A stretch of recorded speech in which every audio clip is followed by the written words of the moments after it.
If you buy a ticket to Blenheim Palace in Oxfordshire today, one of England's most magnificent houses, the tour guide will sooner or later lead you to the north portico.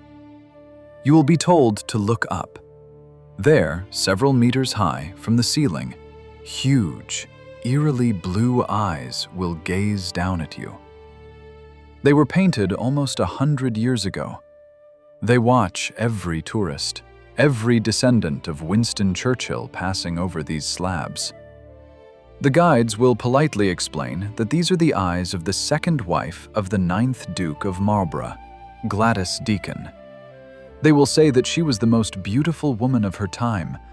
They will mention that Marcel Proust wrote about her with bated breath, and the sculptor Rodin dreamed of sculpting her profile. But the tour guide will fall silent and not tell you what happened to the owner of these eyes. He will not tell you how this story of dazzling beauty ended. Because the finale of this fairy tale smells not of French perfumes and old paper, but of ammonia, spoiled food, and dog excrement. Let's fast forward to 1962. Remote English countryside. The village of Chacombe. Police and orderlies in heavy boots are breaking down the door of a farmhouse that locals avoid. Inside, there is an unbearable stench. The windows are boarded up. There is no electricity. The rooms are buried under mountains of trash as tall as a person. Old newspapers, empty tin cans, rotten rags. Amid this chaos, barricading the entrance with herself, stands a hunched old woman of 81. She growls at the intruders like a wild animal. Her gray hair is matted into a tangle, and she is wearing several layers of dirty clothes. The orderlies grab her by the arms. She resists with superhuman strength. This is a forced hospitalization in St. Andrew's Psychiatric Hospital. The doctors diagnose senile dementia and profound paranoia. But the most terrifying thing about this woman is her face. It is gone. Instead of the features that once drove European kings mad, a grotesque mask is frozen on her face. The chin is deformed and hangs in heavy, lumpy folds. The bridge of the nose has spread. The skin resembles wax that has been held too long near the fire. When the orderlies begin to clear the piles of trash in her house for disinfection, they will find strange things. Under a pile of rotting newspapers, they will discover a diamond tiara wrapped in oily paper from under fish. In a cookie tin, there will be pearls worthy of a queen. And in an old suitcase, letters from the most influential men of the 20th century, begging her for a meeting.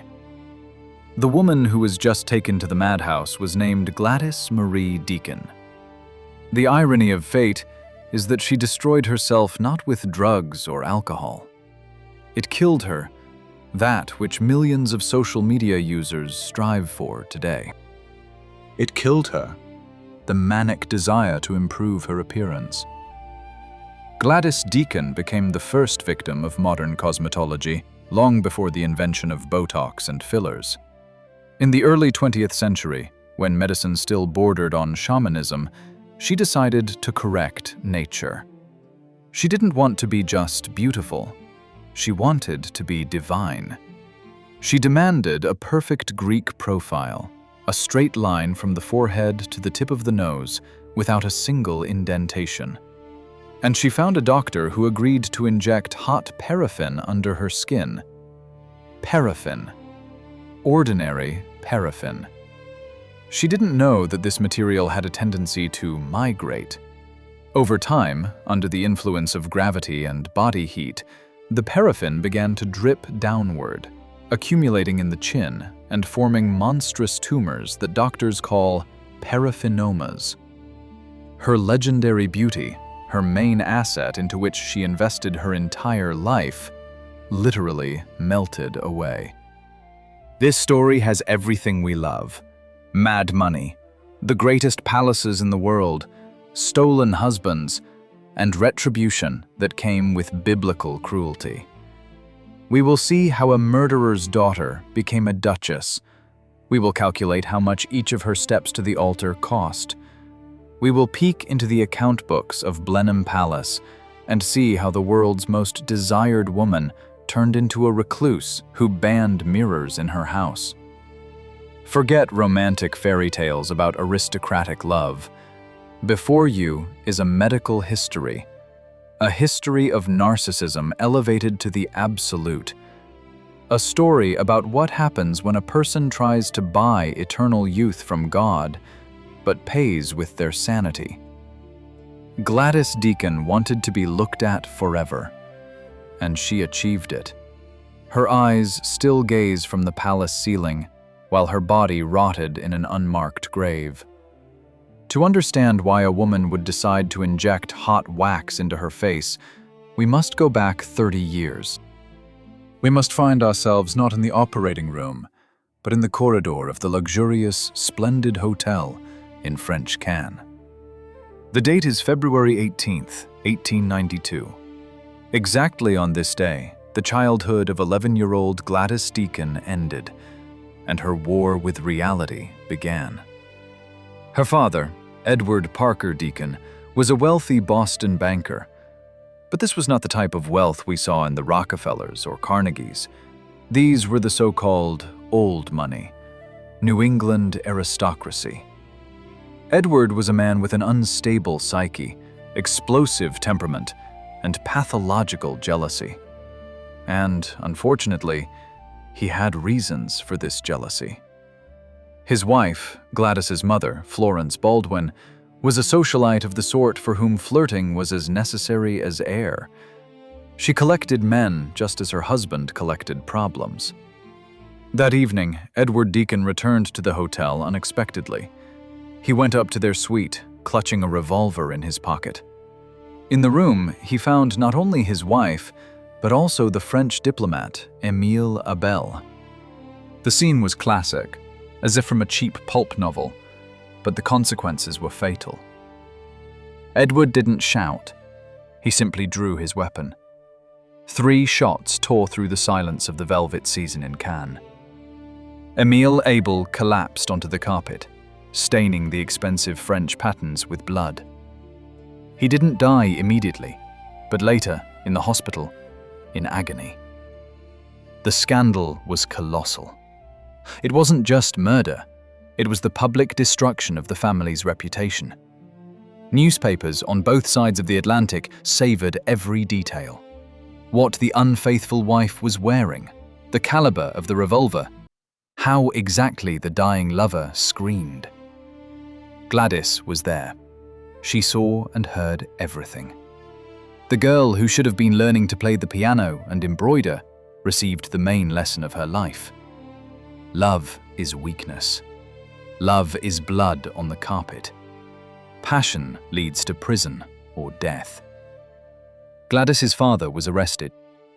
He was tried, found guilty, but soon transferred from prison to McLean Psychiatric Hospital in Massachusetts. There, behind high walls in the ward for the violent, he ended his days in 1901. The man who gave Gladys her surname and starting capital went mad. This fear of ending up like her father would haunt her all her life. She was panic-strickenly afraid of madness, but it was exactly to that she would come in the end. After her father's arrest, Gladys's life turned into chaos. Her mother, disgraced but not broken, took her daughters and began an endless journey through Europe. They became upper-class nomads. Without a home, without roots, but with Louis Vuitton suitcases and maids. It was during this period, in her teenage years, that Gladys makes the decision that will determine her fate. She decides to become invulnerable. She understands that the only currency that matters for a woman in this cruel world is not virtue, not modesty, but exclusivity. She begins to build herself as a project, as a skyscraper. While other girls studied to make a successful marriage, Gladys studied to dominate. By the age of 16, she spoke 7 languages fluently. She could discuss philosophy with Sorbonne professors and art with museum directors. She read voraciously, devouring books by the hundreds. But this was not a pursuit of enlightenment. It was an arms race. She honed her intellect like a blade, but her main weapon became her appearance. Contemporaries described her beauty as terrifying. It was not the prettiness of a doll. It was the beauty of a predator. Huge blue-green eyes that seemed to see right through a person. Perfect white skin. She knew what impression she made and knew how to use it. Already at 14, she set a goal for herself. A specific, cynical, ambitious goal. She read in the newspapers about the wedding of Consuelo Vanderbilt and the Duke of Marlborough. It was the most sensational wedding of the century. American money bought a British title. Gladys looked at the Duke's photograph, at his Blenheim palace, and said to herself, "I will take this. I will be the next Duchess of Marlborough." It sounded like the ravings of a madwoman. The Duke was married, he had heirs, and Gladys was the daughter of a murderer, a madman who died in an asylum. She didn't have the millions of the Vanderbilts. Her dowry was modest by high society standards. But she had a plan. She decided to become so beautiful and so interesting that the Duke simply wouldn't be able to resist. She began the hunt. She attended the same resorts, the same balls. She befriended Consuelo Vanderbilt herself, the wife of her target. Imagine this level of cynicism. She became the best friend of the woman whose place she planned to take. She entered their home, played with their children, charmed their guests. She behaved like a virus that penetrates the body and waits for the moment to take control. Gladys wasn't looking for love. She was looking for a throne. She saw Blenheim Palace not just as a home, but as a fortress where no one could touch her. Where no one would remember that her father shot a man in a hotel. The title of Duchess was armor for her. By 20, she had become a phenomenon. They talked about her in Paris, London, and Rome. The poet Gabriele D'Annunzio fell to his knees before her. Marcel Proust wrote her letters, admiring her intellect. But Gladys looked down on them. She didn't need poets. She needed a crown. She was ready for anything for this. And when nature, as it seemed to her, made a mistake in her face, a tiny indentation on the bridge of the nose, she decided to correct that too. Because the future queen must be flawless. Thus ends the stage of building the foundation. The girl from the splendid hotel room has grown up. She is smart, she is dangerous, and she is absolutely ruthless.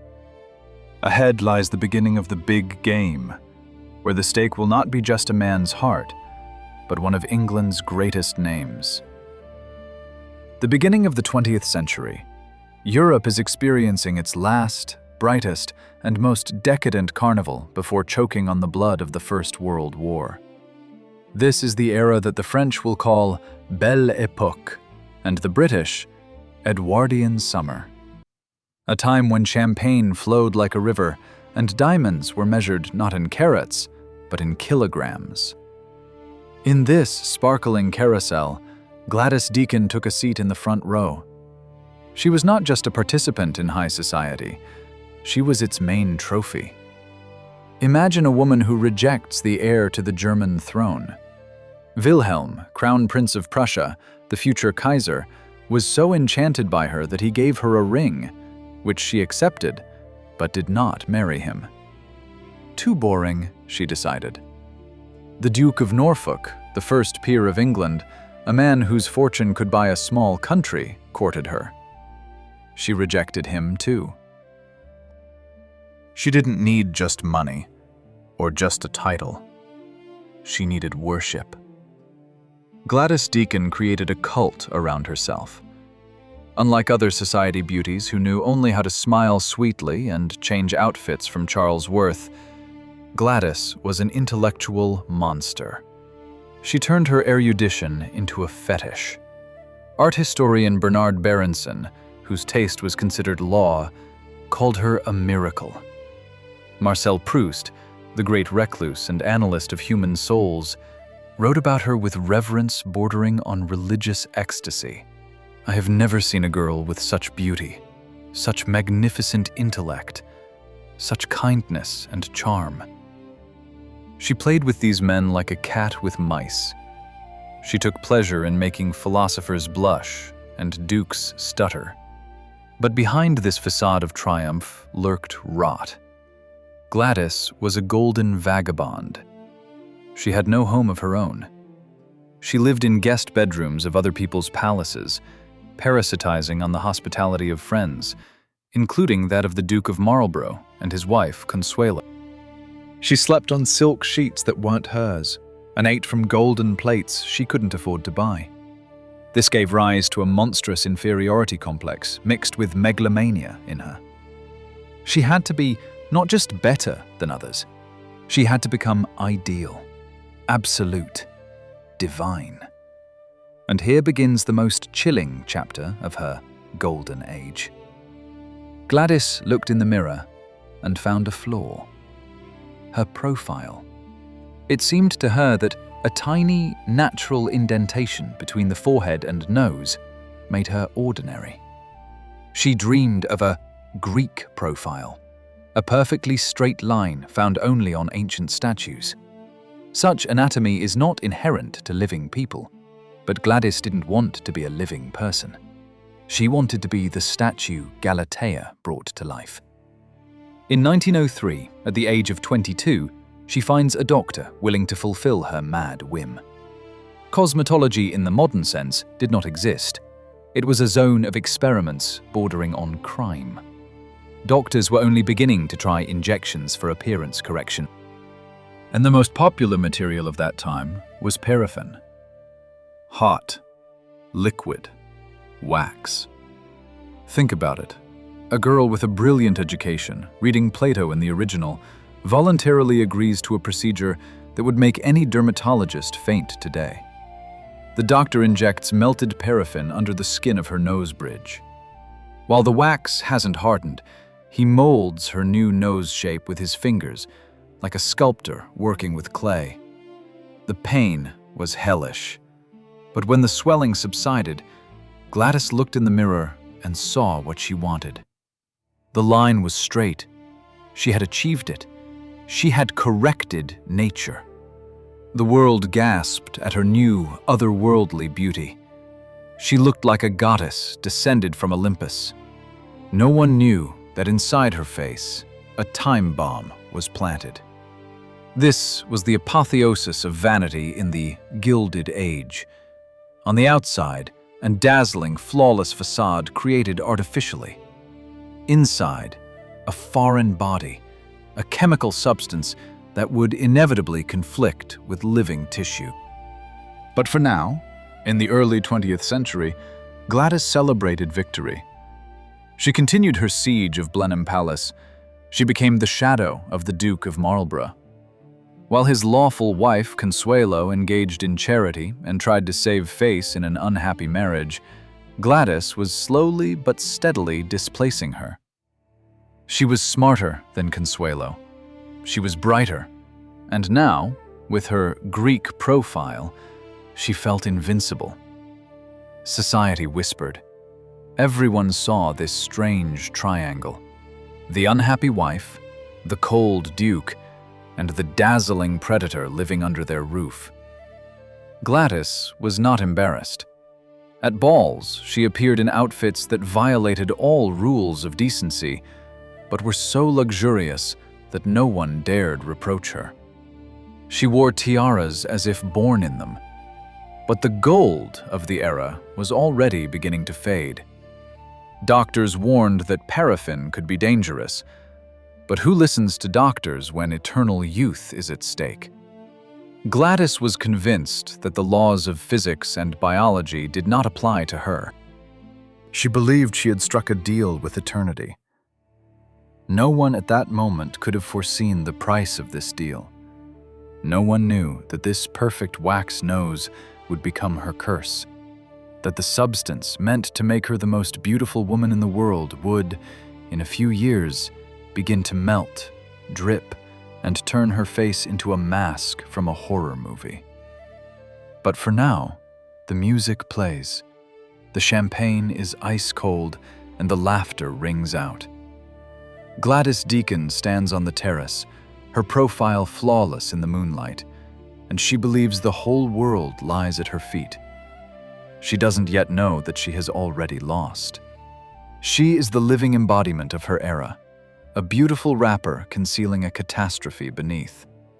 And when this catastrophe strikes, it will be as loud and destructive as the fall of the great dynasties whose money and attention she so greedily fed upon. In the high society of the Edwardian era, there were no machine guns or trenches, but the war there was no less brutal than on the battlefields. Only instead of shrapnel, rumors were wielded here. And instead of snipers on rooftops, grandes dames sat in drawing rooms, ready to destroy anyone's reputation with a single raised eyebrow. And in this war, Gladys Deacon was a suicide saboteur. According to the unwritten rules of old money, Gladys had no right even to stand in the hallway of high society. She bore a stigma, a black mark. She was not just an American, which was already deemed vulgar. She was that girl from Cannes, daughter of a murderer, daughter of a madman. In a world where lineage was valued more than gold, her family tree was poisoned by gunpowder and madness. Any other woman with such a background would have quietly married a provincial lawyer and been grateful to fate. But Gladys declared war on the hierarchy. Her strategy was brilliant and cynical. If you can't be respectable, become scandalous. If they don't accept you as an equal, make them fear you like a predator. She turned her dubious reputation into an exotic brand. While dollar princesses like Consuelo Vanderbilt bought entry tickets to society for millions of their father's dollars, Gladys breached the walls with the battering ram of her intellect. She understood the main weakness of the British aristocracy: deadly boredom. Dukes and earls died of tedium at their endless dinners, discussing fox hunting and the weather. Gladys burst into this musty world like a hurricane. She talked about sex when it was proper to talk about tea. She discussed politics when women were supposed to be silent. She quoted Nietzsche and argued with prime ministers. It was unheard of audacity. Men looked at her like mesmerized rabbits at a cobra. Women hated her with such force that if looks could kill, Gladys would have died 1,000 times. But her main goal remained Blenheim Palace. And here unfolded the dirtiest part of this social war. The Duke of Marlborough, Charles Spencer Churchill, known as Sonny, was a complicated man. Arrogant, cold, obsessed with the greatness of his lineage, he was unhappy in his marriage to Consuelo. Their union was the most famous deal of the century, Vanderbilt money in exchange for the Marlborough title. But love was not stipulated in this contract. Gladys chose the Trojan horse tactic. She did not become Consuelo's enemy. On the contrary, she became her closest friend. She visited their home for months. She comforted Consuelo when she cried from loneliness, and at the same time charmed her husband over dinner. It was a Machiavellian move of the highest order. Imagine this scene. The huge dining hall of Blenheim. 3 sit at the table. The lawful wife who wants to escape, the Duke who needs worship, and Gladys, beautiful, dangerous, with that very Greek profile which still holds its shape. She plays on their contradictions like on a piano, She gave Sonny what Consuelo could not: intellectual superiority and a sense of danger. With Gladys, he felt alive. She was a dark mirror in which his own vanity was reflected, magnified. But society resisted. When it became clear that Gladys was aiming for the Duchess's position, the doors of many houses slammed shut before her. She was called an adventuress. Respectable matrons forbade their sons to dance with her. It was a war of attrition. Gladys waited. She waited for years. Decades. In 1906, the Duke's marriage to Consuelo effectively collapsed. They separated. The path seemed open. But divorce at that time was a shameful and lengthy affair. Gladys found herself in limbo. She was the official mistress, the favorite, but not the wife. This was the most humiliating status for a woman of that era. You sit in a golden cage, but the keys are not yours. You wear diamonds, but you're not invited to the coronation. Gladys endured this for 15 years. 15 years she was a shadow by the Duke's side. During this time, her beauty began to change. That very wax injected into the bridge of her nose began its insidious movement. First, there were barely noticeable changes in skin color. Then, puffiness appeared. Gladys applied layers of powder thicker and thicker. She began to wear veils. But she did not retreat. She had invested her entire life into this stock called Duke of Marlborough, and she was not going to sell it at a loss. In 1921, when Gladys was already 40 years old, an age that in the early 20th century was considered the sunset for a woman, the incredible happened. The Duke finally got a divorce. The social war reached its climax. Gladys won. She withstood the condemnation of society, time, morality. She got the ring. She became Her Grace, the Duchess of Marlborough. But victory in a social war often turns out to be Pyrrhic. On her wedding day, she stood at the altar not as a young nymph, but as a tired woman with the beginning decay of face and soul. She conquered the peak, but standing on it, she realized a terrible thing. The air here is thin and icy.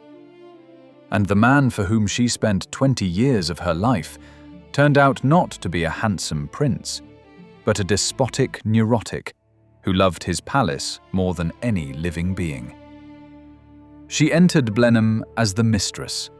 She defeated all the countesses and baronesses who whispered behind her back. But she did not yet know that this palace would become not her trophy, but her mausoleum. The war for status ended. The war for survival in a golden cage began. To understand the full scale of the tragedy that would unfold behind the closed doors of Blenheim Palace, one must realize the economic model of marriages of that time. It was a market. Cynical, harsh, stock market, where instead of stocks they traded living people, and dividends were coats of arms and invitations to royal receptions. At the end of the 19th and beginning of the 20th centuries, the British aristocracy found itself on the brink of bankruptcy. Their estates, these huge stone leviathans, required astronomical sums for maintenance. Roofs leaked, foundations rotted, and rent from farmers fell.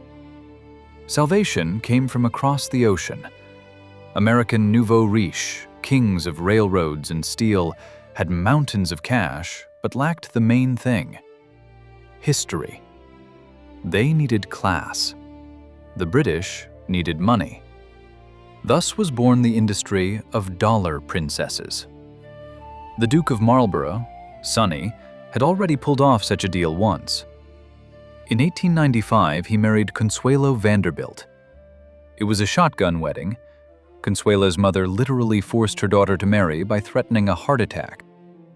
The Duke received $2.5 million, which, converted at 2025 rates, amounts to about $85 million. With this money, he repaired the palace roof, installed electricity, and renovated the gardens. Consuelo was not a wife. She was a living ATM that also bore an heir. Gladys Deacon knew these rules, but her deal in 1921 was different. It was unique. Gladys was not an heiress to the Vanderbilt Empire. Her fortune was respectable, providing a comfortable life, but it could not cover the duchy's debts. She could not buy the Duke's love with a check. Therefore, she offered a different currency. She offered him worship. June 25, 1921, Paris, British Consulate. No grand cathedrals, no crowds of guests weeping with emotion. Divorced people were not allowed to marry in church with pomp. It was a dry, businesslike procedure. Gladys Deacon, who had turned 40, and Charles Spencer Churchill, the 9th Duke of Marlborough, who was 49, put their signatures in the registry book. The contract was concluded. For Gladys, this was a moment of absolute triumph. She received the title for which she sacrificed her youth. Now she was to be addressed as Your Grace. All those who had closed doors to her were now obliged to curtsy. She bought herself a place in history. But what did the Duke buy? Sonny was a deeply traumatized and incredibly difficult man. He was a misanthrope, obsessed with his own greatness and the greatness of his house. He needed not just a wife, he needed a curator for his museum. He needed a woman who would love Blenheim as fanatically as he himself did. Consuelo hated this cold palace. Gladys, however, idolized it. She sold the Duke the illusion that she was the ideal mistress for his stone idol. She convinced him that her intellect and taste would make Blenheim the center of Europe's intellectual life. But in this deal, there was a hidden defect that became apparent almost immediately. Vanity. In a marriage of convenience, there is always a dominant partner. In the marriage with Consuelo, the Duke dominated because the money was already in his account and the wife was meek. In the marriage with Gladys, two colossal egos collided. Two narcissists locked themselves in one cage. The Duke believed he had acquired a beautiful decoration for his drawing room, a smart conversationalist who would entertain him at dinner and be silent when he was tired. He thought Gladys would be grateful to him for the status. He was wrong. Gladys was not going to be a decoration. She was going to be the director. Immediately after the wedding, she began to behave not like a wife, but like a conqueror. She criticized the palace routines. She interfered in management. But the worst thing, she demanded attention. Gladys was used to being the sun around which planets revolve, but in Blenheim, there was only one sun, the Duke himself. The first cracks in this deal of the century appeared already during the honeymoon. It turned out that their intellectual conversations, which so captivated the Duke when Gladys was his mistress, now irritated him. Her habit of arguing, which had previously seemed piquant, was now perceived as a breach of subordination. And Gladys realized with horror that the title does not change reality. She became a duchess, but her husband was a boring, despotic, and cold man who in the evenings preferred to reread the palace inventory lists rather than talk about poetry. She sold her freedom for a crown of fake gold. Moreover, her currency, her beauty, was rapidly depreciating. The paraffin in her face continued its destructive work. Shortly after the wedding, the Duke began to notice strange lumps on his wife's face.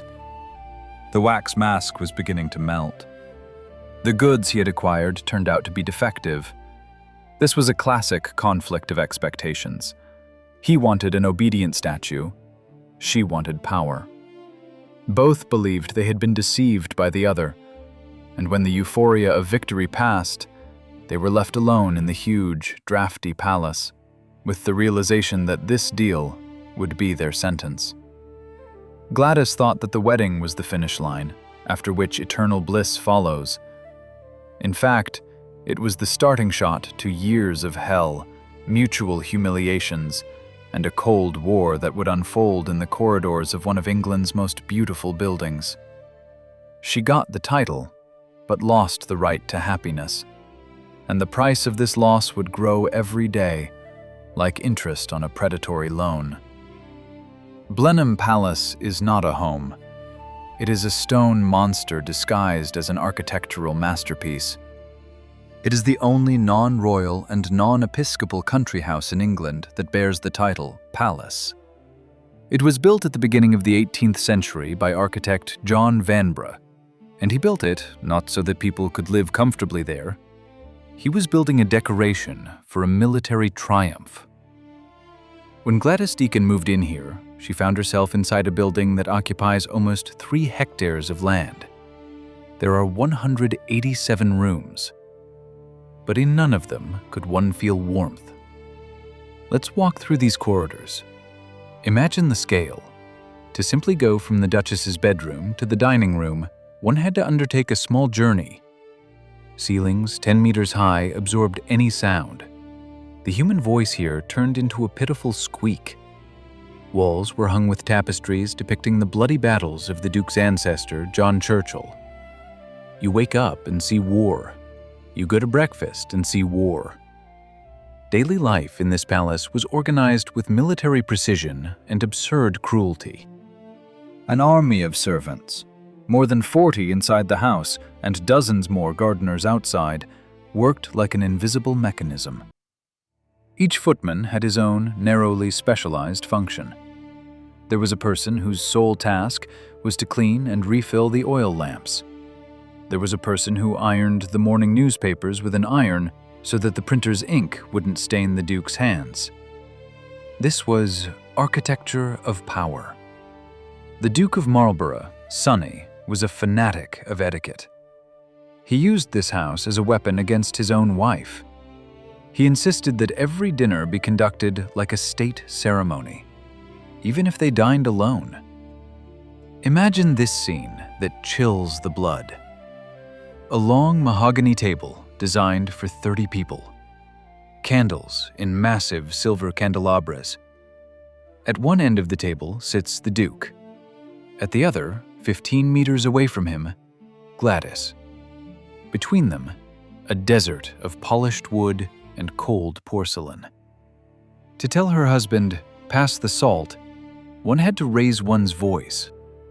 But raising one's voice was forbidden by etiquette. Therefore, they sat in deathly silence. Food often arrived at the table cold. Blenheim's kitchens were so far from the dining room that even running footmen couldn't deliver the dishes hot. This was life in a golden refrigerator. Gladys tried to fight the house. She tried to tame it, but her methods were eccentric and frightening. If Consuelo Vanderbilt simply suffered, Gladys went on the offensive. It was during this period, in the late 1920s, that she left her most famous visual trace. She hires artist Colin Gill to paint the ceiling of the north portico. She orders him to paint her eyes. Huge, blue, all-seeing eyes. This was an act of incredible narcissism and despair. Gladys understood that she was losing control over reality, over her husband, over her own beauty, which was melting under the wax, and she decided to immortalize her gaze. "I will watch you from above, even when I'm gone," she seemed to say. The Duke hated this painting, but Gladys insisted. These eyes became a symbol of her attempt to subdue the space that rejected her. Her second attack on the palace order was more chaotic. Dogs. Gladys began breeding Blenheim spaniels, but not one or two pets. There were dozens of them. They ran across priceless carpets, chewed on 18th century antique furniture, and relieved themselves in the corners of ballrooms. The Duke, for whom every scratch on the parquet was a personal tragedy, flew into a rage. For him, the palace was a temple, a museum. For Gladys, it became a kennel. This was her way of saying, "I'm alive here, and you are just the keeper of a tomb."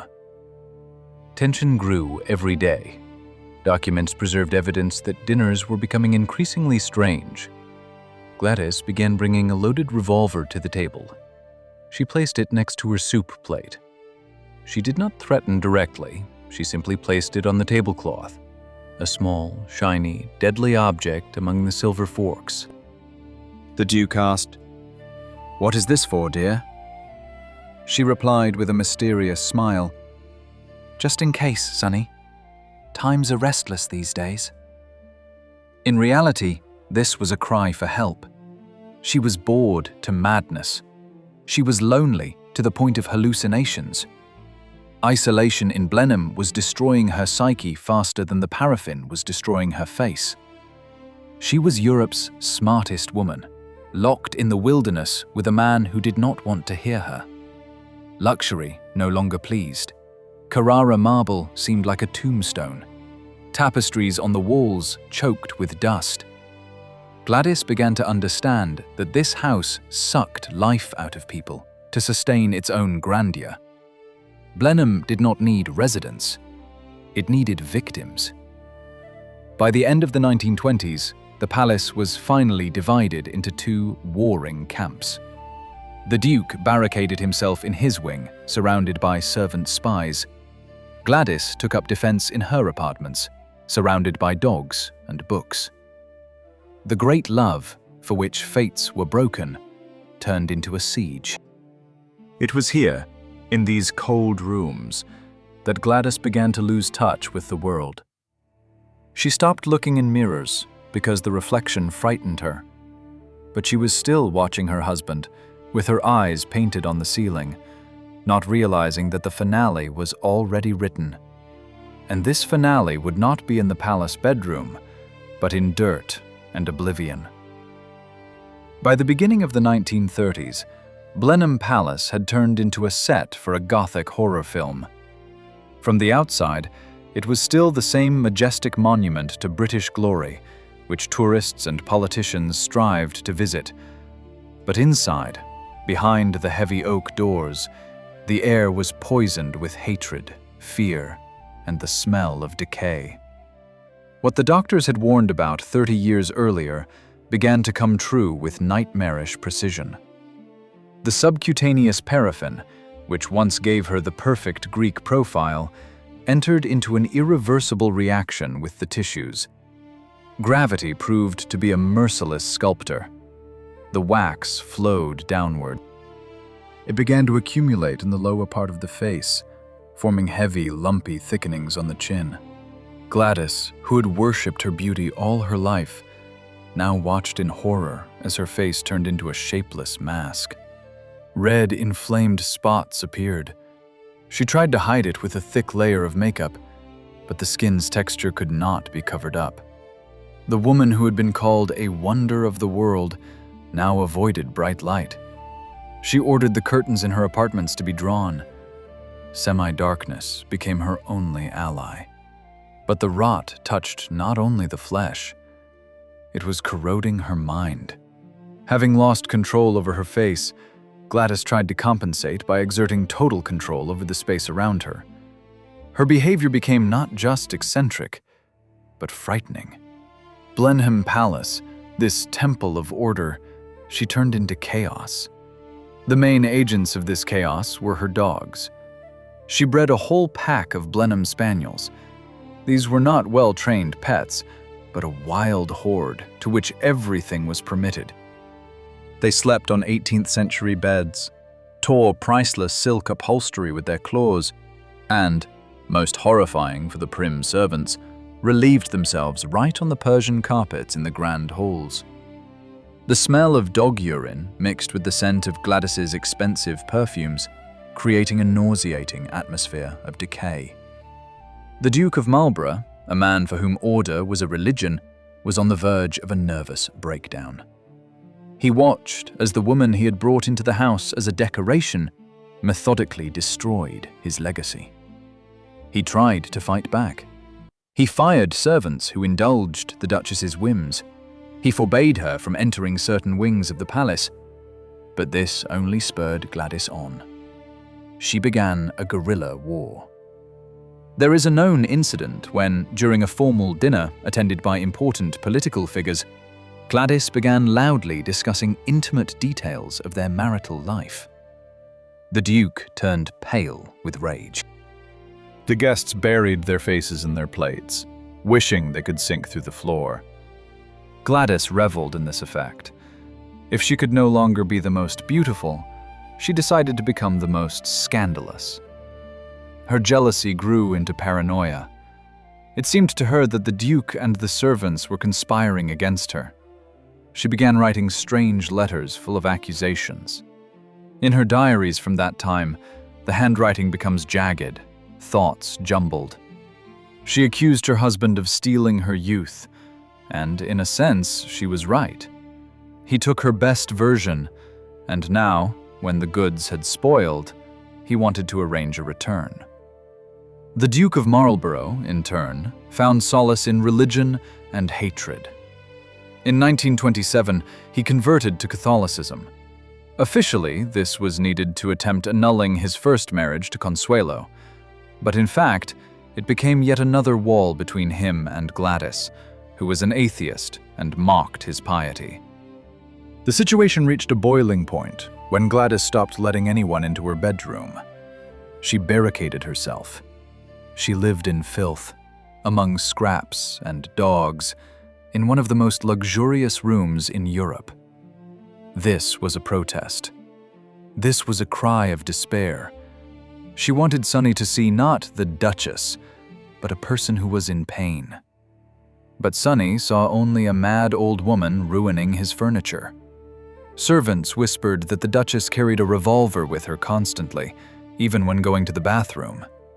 Fear of physical retribution hung in the air. The Duke began to seriously fear for his life. He hired private detectives to watch his own wife in his own home. In the early 1930s, the mask of propriety was finally torn off. The Duke made a decision. He could no longer live with this monster, as he called her in letters to friends. He decided to exile her. But evicting Gladys Deacon was not so simple. She clung to Blenheim with a death grip. "I am the mistress here!" she screamed when the steward tried to hint at her departure. To evict her, the Duke resorted to extreme measures. He ordered the heating and electricity cut off in her part of the palace. Imagine this picture: a huge stone sack in winter, icy cold, darkness. And in this darkness, wrapped in furs, sits the former beauty of the world, clutching trembling spaniels to her. She refused to leave. She burned books in the fireplace to keep warm. This was agony. The rot destroyed everything: love, respect, beauty, and sanity. All that remained was the naked animal hatred of two people locked in a golden cage. Gladys lost this war, not when the wax began to flow down her face. She lost it when she believed that the title would save her from loneliness.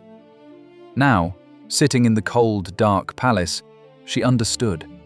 A title is just a word, and cold is physical reality. And this cold penetrated to the very essence of her bones, foreshadowing a swift and inevitable end.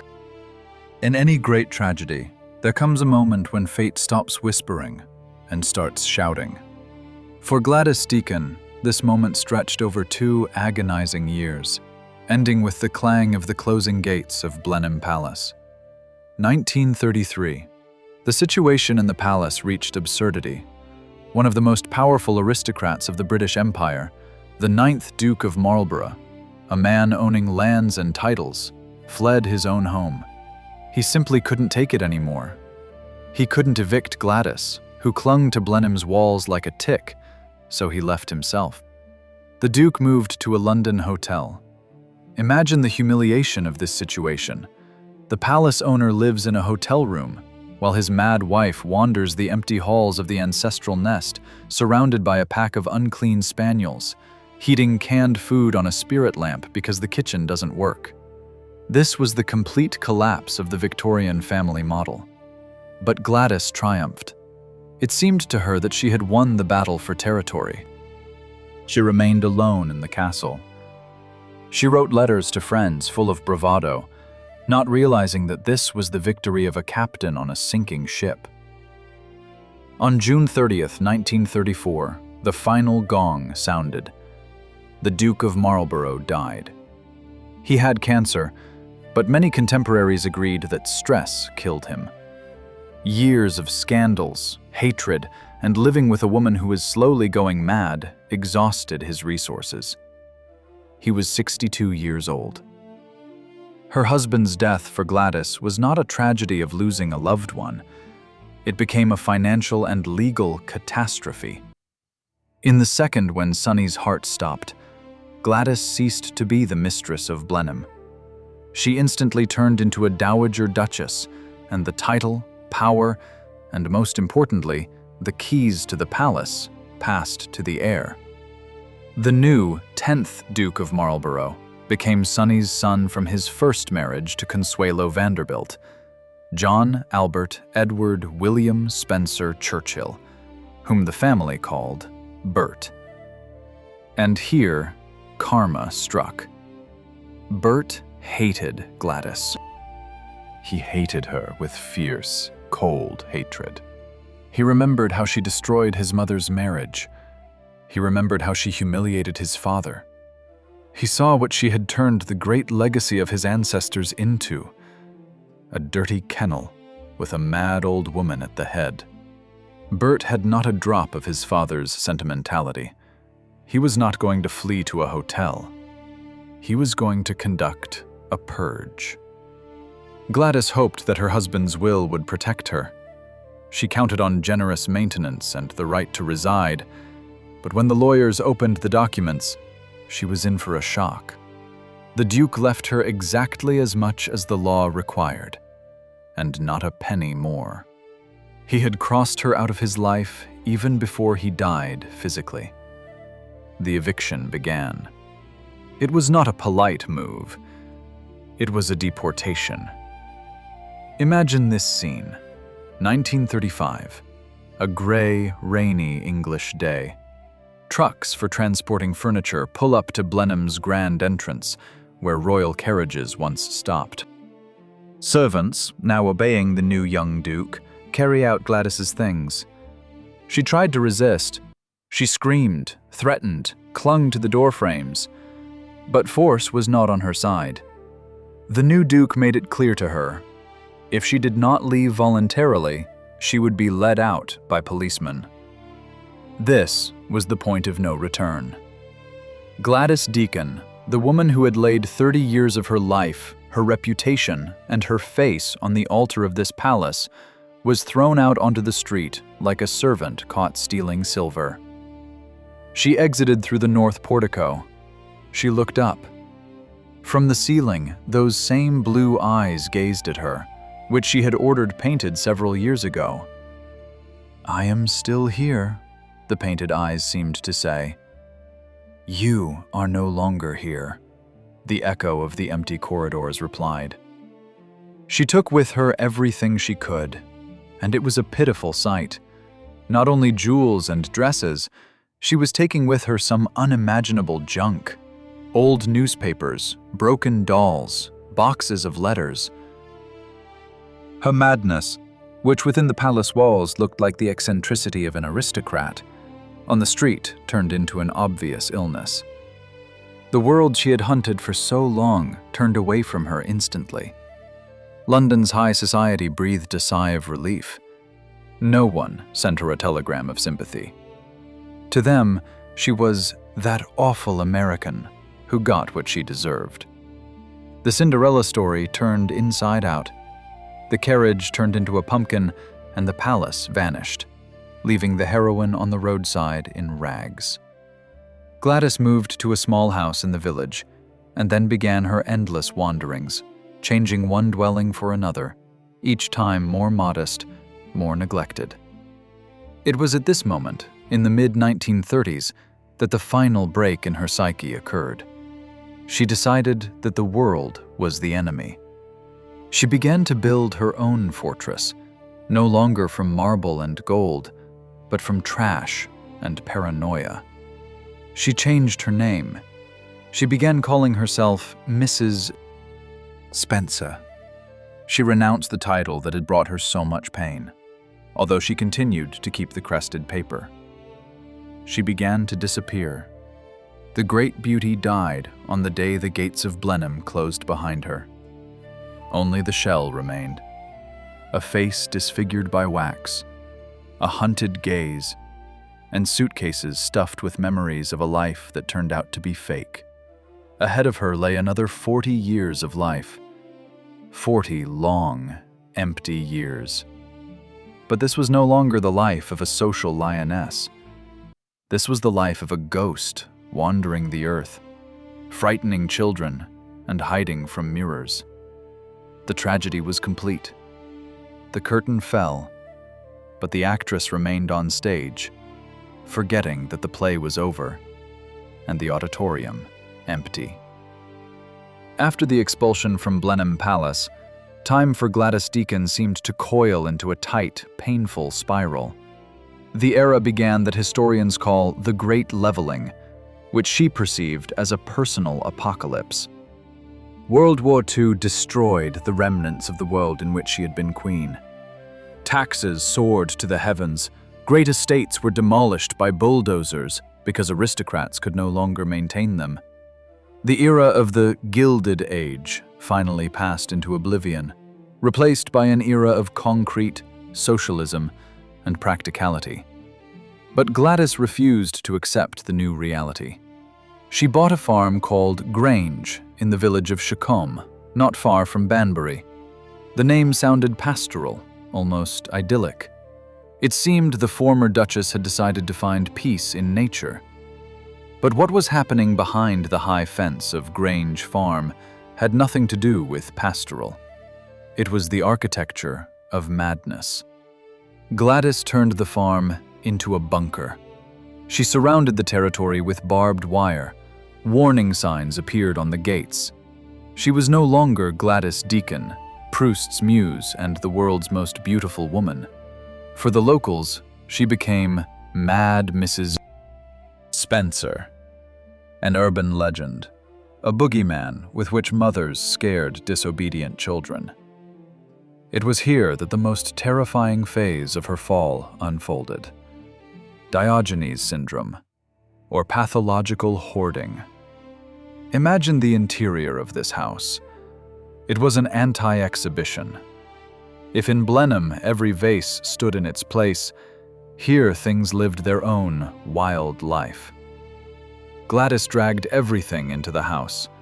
Old newspapers, which she never read, were stacked up to the ceiling, forming narrow labyrinthine passages through which the mistress moved sideways. Empty tin cans, broken umbrellas, rags, all this mixed with genuine treasures. This was a horrific mathematics of the curse. The value of things lost meaning for her. In one room, among rotting potato peels, lay a painting by Degas. In a cheap biscuit tin covered with a layer of greasy dust lay letters from Winston Churchill. A pearl necklace, once valued at tens of thousands of pounds, was used as a rope to tie up a stack of waste paper. She slept on a couch, buried under chinchilla fur coats eaten by moths. She stopped throwing out trash. She stopped cleaning up after her animals. Cats and dogs lived in the house as masters. The smell of ammonia ate into the walls. Once she spent hours choosing perfumes. Now she smelled so bad that shopkeepers in the village store recoiled when she came in to buy bread. But the most terrible was her parting with mirrors. In the Grange house, there were no reflective surfaces.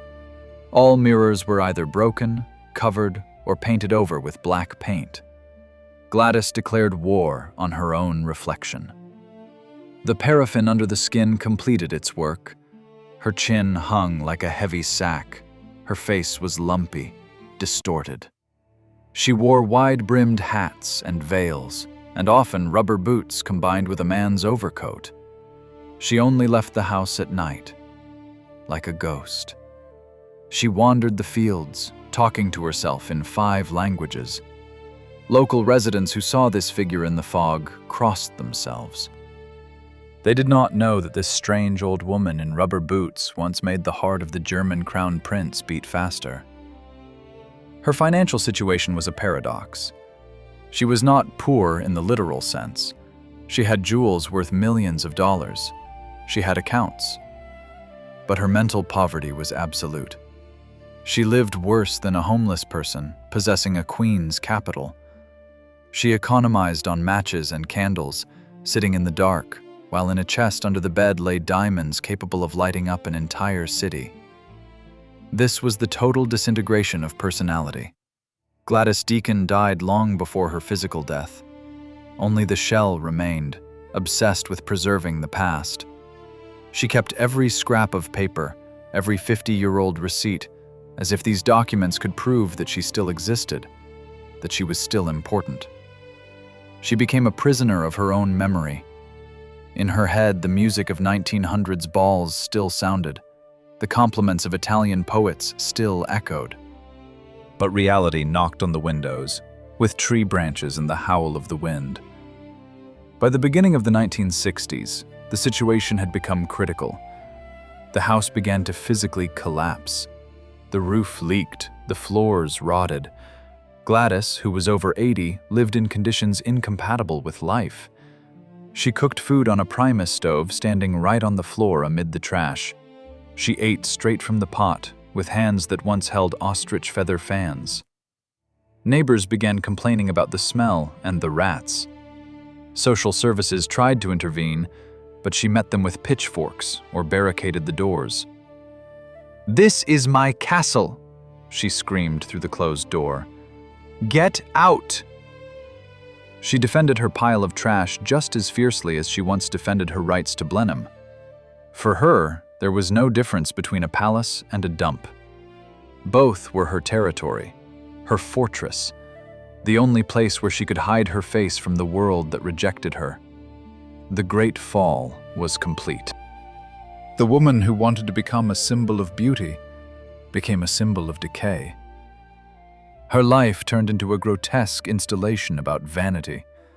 All her ambitions, all her intrigues, all her sacrifices led her to this cold, dirty house in the wilderness, where the only witnesses to her greatness were starving cats and rats. But even in this hell, she retained remnants of pride. When the orderlies finally came to take her away, she put on her best jewels, even if moth-eaten. She left not as a patient, but as a deposed empress being led to the scaffold. The story of Gladys Deacon could have ended in that dirty room of the farmhouse, among rats and old newspapers. But great stories always have an epilogue that turns everything upside down. For Gladys, this epilogue came after her death, turning the forgotten, mad old woman into a legend worth more than gold today. She died on October 13th, 1977, in St. Andrew's Psychiatric Hospital. She was 96 years old. She outlived her husband, the Duke of Marlborough, by 43 years. She outlived her beauty, her mind, and her era. At her funeral in the village of Chacombe, there were only a few people. No state flags, no obituaries on the front page of the Times. Just a mound of earth on a country graveyard. It seemed the world had finally erased her with an eraser. But a year later, in 1978, a sensation occurred in London. Christie's auction house announced sales titled "The Casket of Particularly Important Jewels." These were items found in the trash at Grange Farm. Experts clearing the piles in the house of the mad Mrs. Spencer could not believe their eyes. From shoeboxes, wrapped in greasy newspapers from the 1930s, they extracted treasures considered lost. On that day, the world gasped. Tiaras, brooches with huge diamonds, emeralds gifted by emperors, all this shone under the auction room spotlights just as brightly as in 1905. The dirt was washed away. Pure carats remained. These sales brought fabulous sums. People paid not just for the stones, they paid for a touch of the myth. Gladys Deacon returned to high society posthumously, and her return was triumphant. But what is her true legacy today, in 2025? If you visit Blenheim Palace now, you will see that the Dukes of Marlborough have learned to monetize their history. The palace thrives. Blockbusters are filmed here, from Harry Potter to James Bond movies. The fashion house Dior held its shows here, paying tribute to the style that Gladys once set. But the most poignant monument remains that very north portico. Tourists taking selfies at the entrance often do not even notice that they are being watched. On the ceiling, amid the classical stucco, huge painted blue eyes remain wide open to this day. In 1928, the Duke of Marlborough begged to paint them over. He hated that gaze. But Gladys insisted. And today, it has become the main metaphor of her life. The flesh rotted away. The wax that disfigured her face disappeared with the body. But her idealized image, her gaze, her will, remained part of the stone. She achieved her goal. She became inseparable from Blenheim. You cannot remove Gladys Deacon from the palace without destroying the ceiling. She has embedded herself into the building's structure, just as that very paraffin embedded itself into her skin. Her story rings eerily relevant today. Gladys Deacon is the patron saint of the Instagram era and plastic surgery. She was the first biohacker of beauty. She was the first to decide that a face is just a draft that can be edited. Look at modern celebrities, at faces on social media distorted by fillers, at identical fox eyes and plump lips. Gladys did this 120 years ago. She paid for this experiment with her sanity and loneliness. Her fate is a cruel warning. The attempt to stop time with a syringe always ends in defeat. Nature always takes revenge. In 2020, writer Hugo Vickers, the very man who found her in the asylum and brought her name back from oblivion, reissued her biography. The book became a bestseller. People started talking about her again, not as a mad woman, but as a woman of incredible strength and tragic mistake. What remained of her wealth? Nothing. The money dissolved. The jewels lie in the safes of collectors in Asia and America. Grange Farm was long ago sold and rebuilt. But the paradox with which we began remains. Gladys Deacon wanted to become a deity. She wanted to be worshipped. She destroyed her life in pursuit of an unattainable ideal. And, by the irony of fate, she got what she wanted, only in the most perverted way. She became an immortal story, a boogeyman for children and an icon for aesthetes. Her life proves the old, cynical truth of the Gilded Age. You have to pay for everything. If you want a title, you pay with freedom. If you want a palace, you pay with warmth. If you want eternal beauty, you pay with your face. The final scene of our film is neither a graveyard nor an auction. We return to Blenheim. Night. The palace is closed to tourists. In the empty, echoing corridors, silence reigns. And only in the north portico, in the darkness, barely illuminated by the moon, two huge eyes glow. They have seen the rise of the British Empire and its fall. They have seen 2 world wars. They have seen dukes and fashions change. They have seen everything. Except one thing: their own happiness.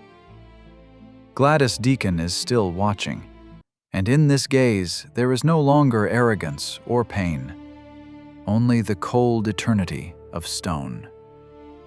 She has finally become a statue, perfect, motionless, and absolutely, infinitely lonely.